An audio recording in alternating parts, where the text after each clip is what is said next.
Katie, how do we explain what happened to this team over those two games, specifically New Orleans, and then the bounce back to Houston? Was Houston just the right team for the Kings to play, or do they just kind of have everything line up, getting Fox back, shots fall, like that 2 game stretch was really bizarre for the Kings.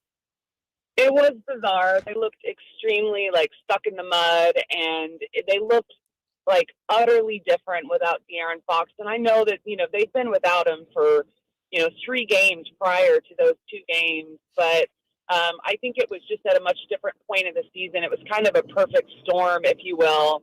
That 7-game road trip that they're finishing up today in Houston there's only 2 other teams. I think I've talked about this before. It's the Pacers and the Raptors that have a seven game, in a row road trip. Obviously, San Antonio has like a 9-game quote unquote road trip, but it's broken up by the All-Star break. That's during the rodeo in San Antonio. So this is like that every year for them. But that coming for the Kings at the time that it did, right before the All-Star break, when you're at the point of the season where everyone is really, really tired, fatigued, mentally, physically, like really needing a little bit of a break. And then you send them out on a 5-game road trip. And it's such a trap too, because, I was listening to everyone, all the sports talky people talking about, they've got to come back, at least 5-2, or it's unacceptable. When you look at the level of competition on this trip, well, obviously they're not factoring in, oh my goodness, what if someone leaves the team so that his wife can have a baby, or there's an injury.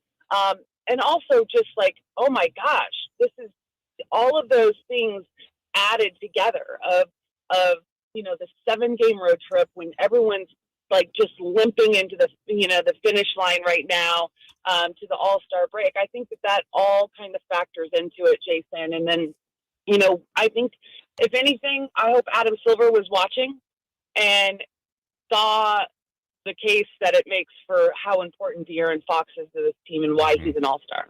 Kayte Christensen joining us. Kay, as you see the person, I won't call him a fan, you see the person saying that De'Aaron Fox was selfish for having a baby when we're pushing for the playoffs? Is De'Aaron Fox selfish? Yeah, I didn't see it. I tend to stay off of social media for the most part. I mean, I'll be on there every once in a while, but yeah, I heard about it, and it's unfortunate. I think the one of the craziest things about professional sports in general is kind of a dehumanization of these athletes.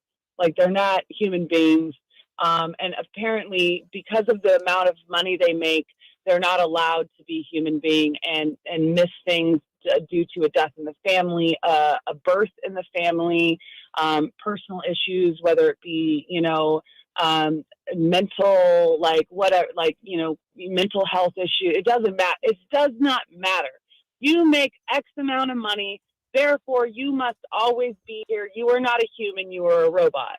And so it's unfortunate, but I just try to remember that there is a lot of good people on the internet and social media that choose to congratulate him and re-say and kind of share in this happy moment. Because I remember when social media started, you guys, and it was like, wow, like all of us regular people get a chance to have a look inside of these people's lives that we admire, that we follow, that we idolize. We get a chance to potentially interact with them.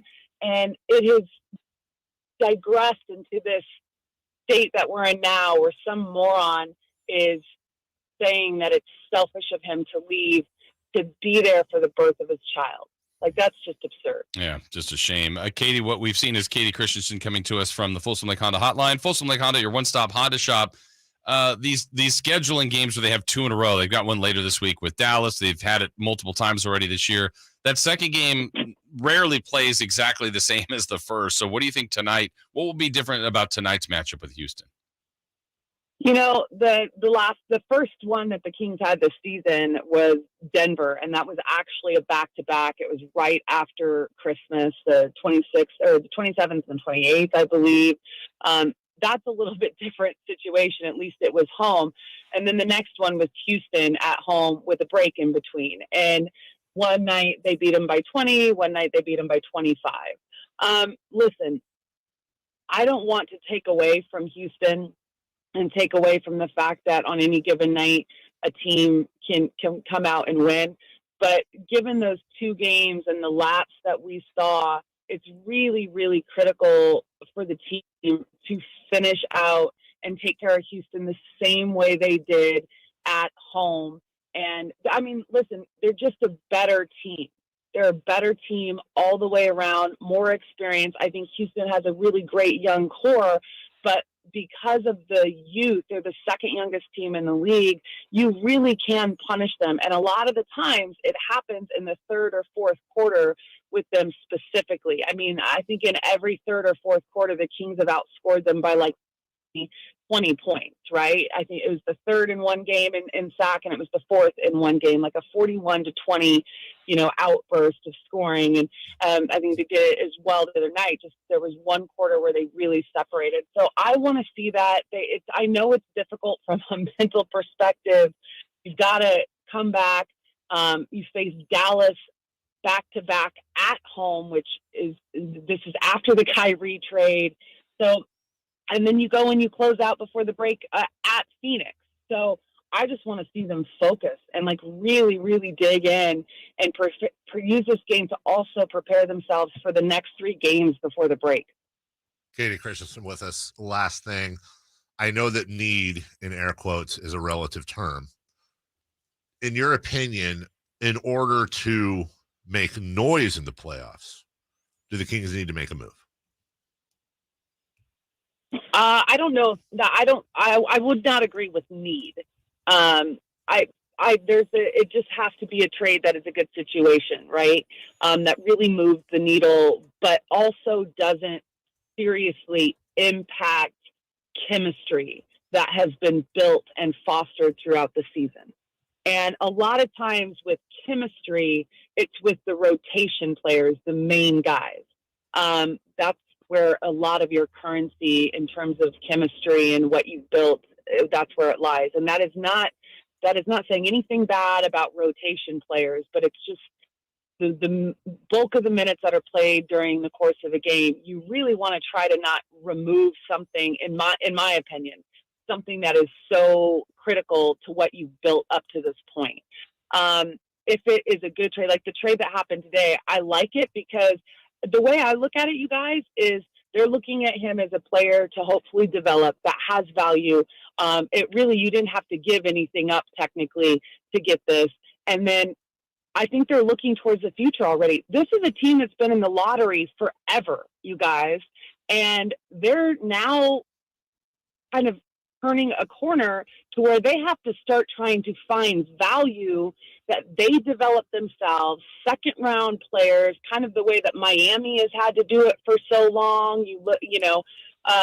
Teams that have perpetually been in the playoffs, and that they have to build a different way. So I look at what he did with Kessler Edwards is like, wow, they're starting to shift mentality into that way.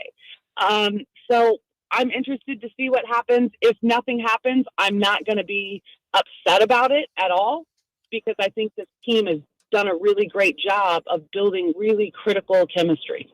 That's Kayte Christensen. Check her out on the broadcast tonight as the Sacramento Kings look to go 4-3 on this road trip. We'll have all your coverage as well right here on Sactown Sports with the pregame starting at 4:30. Kayte, thank you, and we'll talk to you soon.